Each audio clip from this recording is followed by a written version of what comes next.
नमस्ते भाई। हाँ, मोस्ट इम्पोर्टेंट चैप्टर जो हमारा क्लास 9th के अंदर रहता है, जहाँ बच्चे अटकते हैं, क्योंकि अमूमन ये चैप्टर कोचिंग में भी कंप्लीट हो गया है और स्कूल में भी हो गया होगा, बेहतर तरीके से करवाया होगा। फोकस नहीं गया वो बात अलग है। मैं करवा रहा हूँ, तमीज़ से करना, प्रैक्टिस करना नहीं भूलोगे। ठीक है, तो स्टार्ट करते हैं आज हमारा important chapter, that is quadrilaterals. और चैप्टर नंबर 8 ये होगा आपकी बुक का। ठीक है, एक्चुअल में इस चैप्टर के लिए आपको 3 चैप्टर की एक साथ नॉलेज लगेगी, that is lines and angles और दूसरा ट्रायंगल्स। 2 चैप्टर और तीसरा ये बहुत इंपॉर्टेंट चैप्टर है। ठीक है भाई, तो क्वाड्रिलेटरल में देखो शब्द आ रहा है क्वाड, है ना। ये शब्द आ रहा है वो क्वाड है। इसका मतलब क्या होता है? इसका मतलब होता है 4। और यहाँ पर शब्द आ रहा है लेटरल, इसका मतलब होता है साइड। ठीक है, तो क्वाड्रिलेटरल एक ऐसी फिगर होती है जिसमें 4 साइड होती है। केवल और केवल 4 साइड ही नहीं, साथ में इसके 4 एंगल्स भी होते हैं। 4 एंगल्स भी होते हैं और 4 वर्टिसेस भी होती हैं। ठीक है दोस्तों, 4 वर्टिसेस। आप बोलेंगे हाँ जी सर। अब मैं आपके सामने क्वाड्रिलेटरल ड्रॉ करता हूँ कुछ इस तरीके से। मैंने इस तरीके से आपके सामने 4 साइड वाला क्वाड्रिलेटरल ड्रॉ किया। इसको मैं क्या, अब इसमें 4 एंगल हैं, ये वाला एंगल, ये वाला एंगल, ये वाला एंगल और ये 4 एंगल है।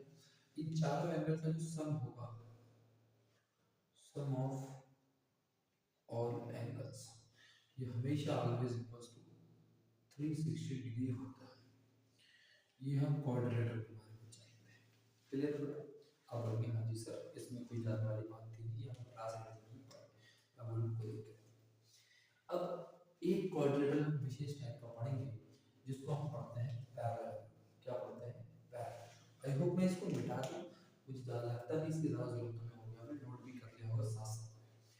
ठीक है दोस्तों, तो इसको मैं मिटा देता हूँ यहाँ से। ठीक है मेरे प्यारे भाई, अब मैं जो अगली फिगर की बात करने जा रहा हूँ दैट इज क्वाड्रिलेटरल ही है, लेकिन उसको हम कहते हैं पैरेललोग्राम। क्या कहते हैं? पैरेललोग्राम। तो अपनी कॉपी में हेडिंग बना दीजिएगा, पैरेललोग्राम।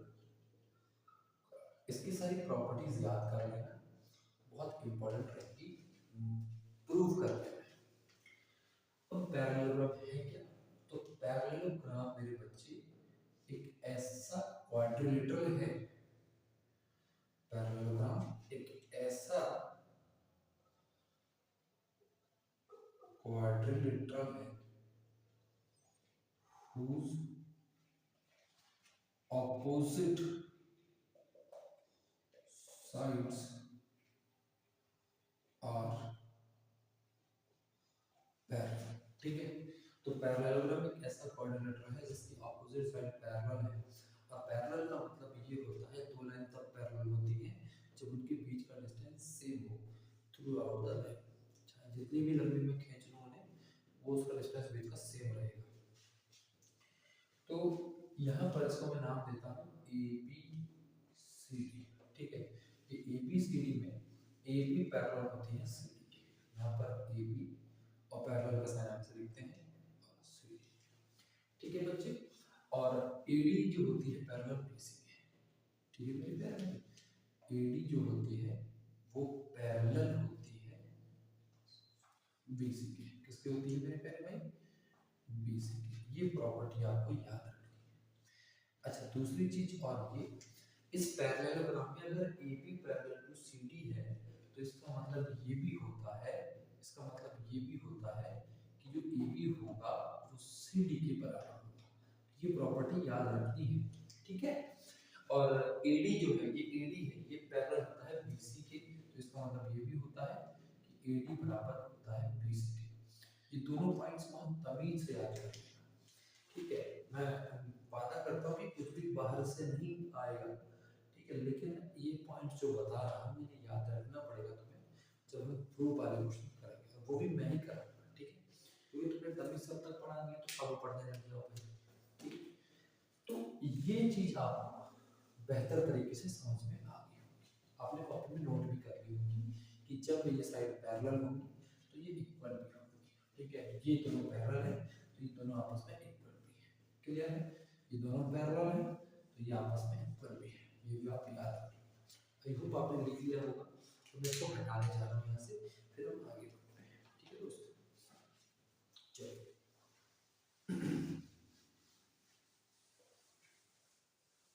चलो अब हम बढ़ जाते हैं आगे। चलो अब हम थ्योरम पढ़ेंगे। अब हम एक थ्योरम पढ़ेंगे जो कि आपकी किताब के अंदर थ्योरम 8.1 है, बहुत तमीज से पढ़ना है इस थ्योरम। ये थ्योरम ये कहती है कि diagonals of parallelogram bisect it into two congruent triangles, ठीक है। ये भी याद रखना। क्या क्या बोला है इसमें कि जो पैरेललोग्राम होती है इसकी जो डायगोनल अगर आप खींचेंगे तो ये इसको बाइसेक्ट मतलब आधा आधा करेगी, बाइसेक्ट काटेगी टू कॉन्ग्रुएंट ट्रायंगल्स में, दो बराबर बराबर ट्रायंगल में इसको बाइसेक्ट करेगी, आधा आधा करेगी। ये बात है समझ में। अच्छा बाइसेक्ट भी कह सकते हैं, उसको डिवाइड भी लिख सकते हो ना, डिवाइड लिखना कोई दिक्कत नहीं आनी चाहिए, ठीक है। तो इसका मतलब समझना, अगर मैं आपके सामने पैरेललोग्राम बनाता हूँ इस तरह से, ठीक है, ये आपके सामने मैंने पैरेललोग्राम बनाया। अब ये parallelogram A B C D है। अब अगर मैं इसके ना डायगोनल खींच दूं कुछ इस तरह से, अगर मैं यहाँ डायगोनल खींच देता हूँ तो ये जो डायगोनल है मेरे बच्चे, इस डायगोनल बीडी ने, इस डायगोनल बीडी ने इसको A B D A B D A B D और बी सी डी बी, या फिर आप कह सकते हो C B D, C B D, ये दो ट्रायंगल में डिवाइड कर रहा है और ये दो ट्रायंगल आपस में क्या होंगे बच्चे, कॉन्ग्रुएंट होंगे। बात है समझ। इसका मतलब ये हुआ कि इस ट्रायंगल का एरिया और इस ट्रायंगल का एरिया दोनों का बराबर होगा, क्लियर है। आप बोलिए हाँ जी सर। अभी आया कैसे, तो इसका प्रूफ भी बता देता हूँ। अच्छा मुझे बताओ, अगर ये पैरेललोग्राम है तो इसमें ये वाला एंगल और ये वाला एंगल आपस में बराबर होगा, तो अगर ये भी आपका x डिग्री है तो ये भी x डिग्री होगा, ठीक है। ट्रायंगल बनाया हमने। सिमिलरली अगर ये दोनों पैरेलल हैं तो ये अगर y डिग्री है तो बच्चे ये भी y डिग्री होगा, ठीक है। और उसमें ये साइड कॉमन आ जाएगी, तो साइड एंगल साइड की प्रॉपर्टी लग के ये चीज इक्वल हो जाएगी। आप इसको कर सकते हो, लेकिन मैं वो बता देता हूँ। तो कैसे प्रूव करेंगे, एबीडी में आप देखेंगे, एबीडी में आप देखेंगे in triangle ABD and CBD, हाँ सीबीडी, इन दो ट्रायंगल में आप देखेंगे कि बीडी बीडी साइड दोनों साइड क्या है, कॉमन है, बीडी बीडी दोनों साइड कॉमन है। अच्छा प्रूफ भी आ सकता है, ठीक है। उसके बाद ए बी डी, है ना, एंगल ए बी डी ये इक्वल है बी डी सी, है ना, या फिर सी डी बी, तो सी डी बी इसको लिखेंगे अल्टरनेटिव इंटीरियर एंगल, ठीक है। तीसरी चीज आप देखो तो A D B, A D B क्योंकि ये वाई डिग्री है, सभी ये वाई डिग्री है तो इसको लिखूंगा मैं D B C, D B C, इसको भी क्या रीजन दूंगा, अल्टरनेटिव इंटीरियर एंगल। ये तीनों देखो एंगल साइड एंगल से लग गया, तो लग जाएगा by angle side angle triangle A B D जो है वो बेटा कॉन्ग्रुएंट है सी बी डी के, ठीक है। इसमें कोई ज्यादा दुख वाली बात नहीं होनी चाहिए, ये थ्योरम वन का प्रूफ, ठीक है। नहीं लिखना कोई बात नहीं है, एनसीईआरटी में चीजें दी होती है, लेकिन ऐसे आपको प्रूफ करना है, प्रूफ करने को भी आ सकता है, ठीक है। ये थी आपकी पहली, ठीक है। दूसरी थ्योरम की बात करते हैं, ठीक, दूसरी थ्योरम की बात करते हैं। तो अगर जो पैरेललोग्राम होता है थ्योरम 8.2 यही मैं आपको लिख देता हूँ, थ्योरम 8.2, तो यहाँ पर होता है इन पैरेललोग्राम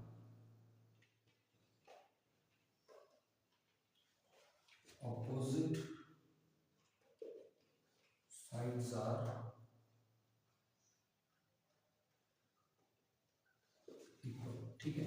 जैसे ये पैरेललोग्राम है तो ये जो अपोजिट साइड है ना बेटा, ये वाली साइड ये आपस में इक्वल होगी, ठीक है। ये आपको पता है कि ए बी बराबर जो है वो सी डी हो जाएगा, और ए डी जो है वो बराबर बी सी हो जाएगा, ठीक है। ये तो मैंने थोड़ी देर पहले आपको बताया, तो इसका मतलब क्या हुआ, इसका मतलब ये भी तो होता है, ये पैरेलल भी है ना, इसका मतलब यही होता है कि ये पैरेलल भी है। यार एक एक चीज ना बिल्कुल दिमाग में बैठा लो आप, ठीक है, ताकि कुछ भी आपको गलत ना हो एग्जामिनेशन में, ठीक है बेटा। याद अगर आप नोट कर लिया तो आपको समझ में आ गया, ठीक है।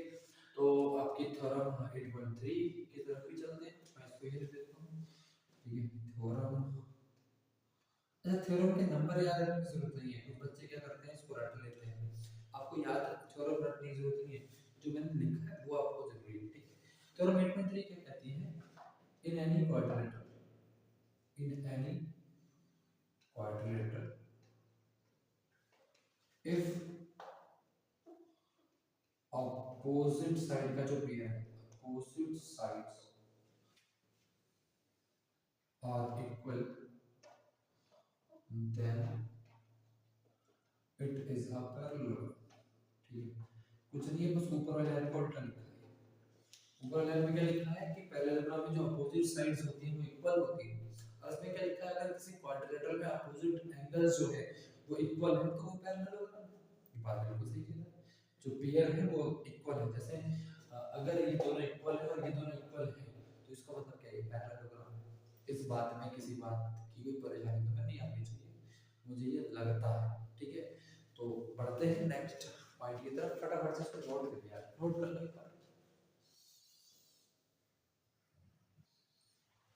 ठीक है। तो अब आ जाइए 8.4 की तरफ, हाँ। तो थ्योरम 8.4 ये कहता है, इन पैरेललोग्राम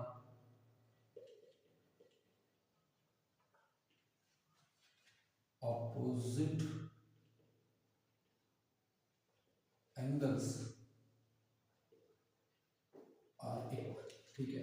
जो ऑपोजिट एंगल होते हैं, मान लो कोई पैरेललोग्राम बना रहा हूं मैं इस तरीके से, ठीक है, इस तरीके से, अरे भाई साहब क्या बन रहा है तो, हाँ कुछ इस तरह से, अगर मैं, मेरे दोस्तों अगर मैं कुछ इस तरीके से आपके सामने पैरेललोग्राम बनाऊं, ठीक है, तो ये आपका A B C D parallelogram हो जाएगा, तो इसके जो ऑपोजिट एंगल होंगे ये इक्वल होंगे, ये कहना चाह रहा है कि ये वाला एंगल और ये वाला एंगल आपस में, मतलब अगर ये 30 है तो ये भी 30, ये 60 है तो ये भी 60, कुछ इस तरह से बोला, ठीक है।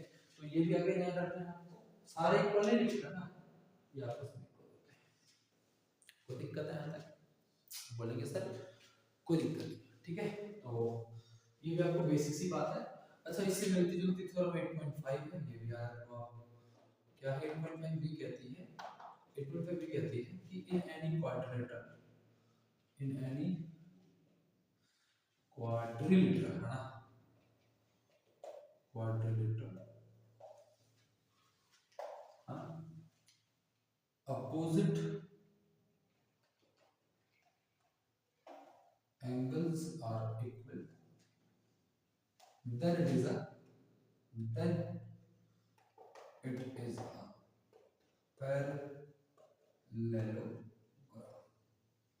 देखो यार सुनो, मैं इसको ना ये भी समझा सकता हूँ वाइस वर्सा लगा के, उल्टा है ना। अगर किसी क्वाड्रिलेटरल में अपोजिट एंगल्स इक्वल है तो इसका मतलब वो क्या है, पैरेललोग्राम है। मतलब क्या है कि मान लो एक फिगर ऐसे दी हुई है, इसके अंदर ये भी 90 दिया हुआ है, ये भी 90 दिया हुआ है, तो तुम्हें समझना पड़ेगा कि दोनों अपोजिट एंगल अगर इक्वल हैं, ठीक है, तो ये क्या है, ये एक पैरेललोग्राम है। ये समझ में आ रही है तो इंट्रोडक्शन वाली बात समझ लेना तमीज से, ठीक है बेटा। कोई दिक्कत यहाँ तक परेशानी हो तो बताओ मुझे, फटाफट से बताओ।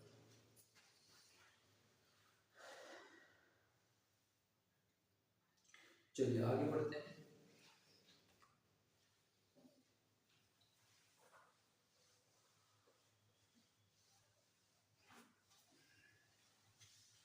ठीक है, चलिए 8.5 हो गई अपनी, 8.6 की तरफ आते हैं, ठीक है।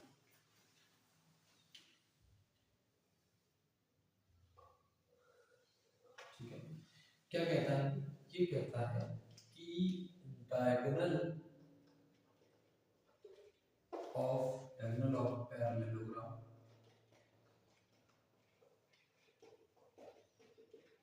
bisect each other। ये नहीं कह रहा है कि डायगोनल इक्वल होती है, ये कह रहा है कि आधा आधा काटती हैं आपस में। समझना क्या कहना चाह रहा है, सुनो।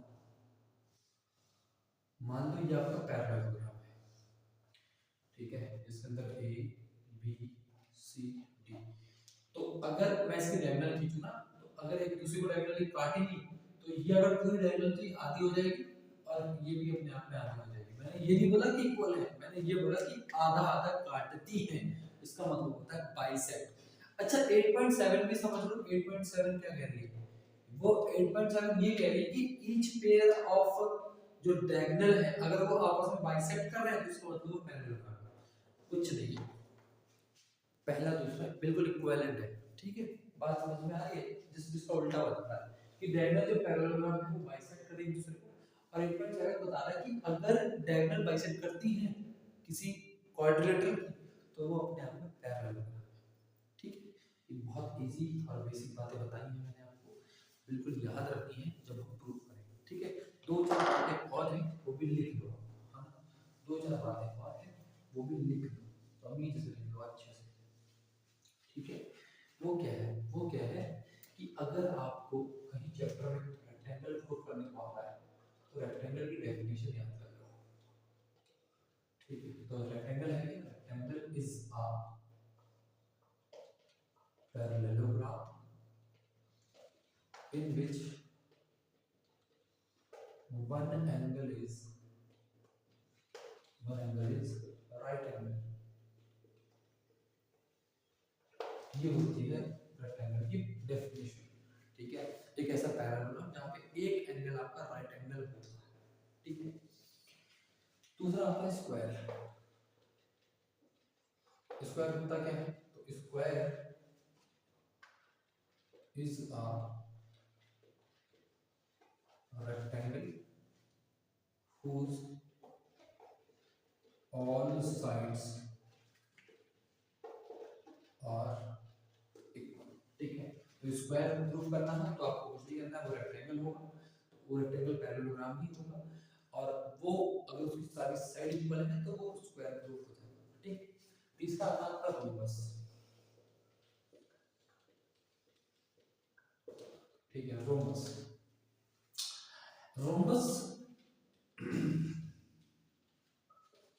is a parallelogram with in which all sides are equal, ठीक है। रोमस जो होता है वो एक ऐसा पैरेललोग्राम होता है जिसकी साइड इक्वल होती है, यहाँ भी उसमें एंगल 90 डिग्री का नहीं होता। अब तीनों में डिफरेंस क्या है किसी को आपको बता देता हूं। रेक्टेंगल बेटा इस तरह का फिगर होता है, ये रेक्टेंगल है आपका ए बी सी डी, इसमें ये वाला एंगल 90 डिग्री होता है, ठीक है। एक 90 तो सब 90, ये आपका रेक्टेंगल है। फिर आता है आपका स्क्वायर, ठीक है। स्क्वायर की सारी साइड इक्वल होती है, ये भी सी डी, और ये वाला एंगल 90 डिग्री का होता है। ये लेंथ होती है ब्रेथ होती है दोनों अलग अलग होते हैं, ये सारी साइड इक्वल है, इसको बोलेंगे स्क्वायर। यहाँ पे ये वाला एंगल 90 का, तो सभी 90 के होते हैं। लेकिन अगर मैं रोम्बस की बात करूं तो रोम्बस भी बिल्कुल स्क्वायर ही होता है, लेकिन डिफरेंस क्या है कि ये 90 डिग्री का नहीं होता, तो ये आपका रोम्बस होता है, क्लियर है। तो ये बेसिक डिफरेंस है इन तीनों, ठीक है। तो आई होप आप इस इंट्रोडक्शन को अच्छे समझे होंगे, कहीं में लो लगा होगा आपको, हो सकता है मैं धीरे समझा रहा था इसलिए चीज़ें आपके साथ ऐसी हैं। आपको चैनल को सब्सक्राइब कर लेना है अगर आपको सोल्यूशन साथ में करना है, ठीक है। तो नेक्स्ट वीडियोस में आपको सामने में एक करके सोल्यूशन लेके आऊँगा, ठीक है। थैंक यू सो मच, जुड़े रहिएगा साथ में और मिलकर प्रैक्टिस करें।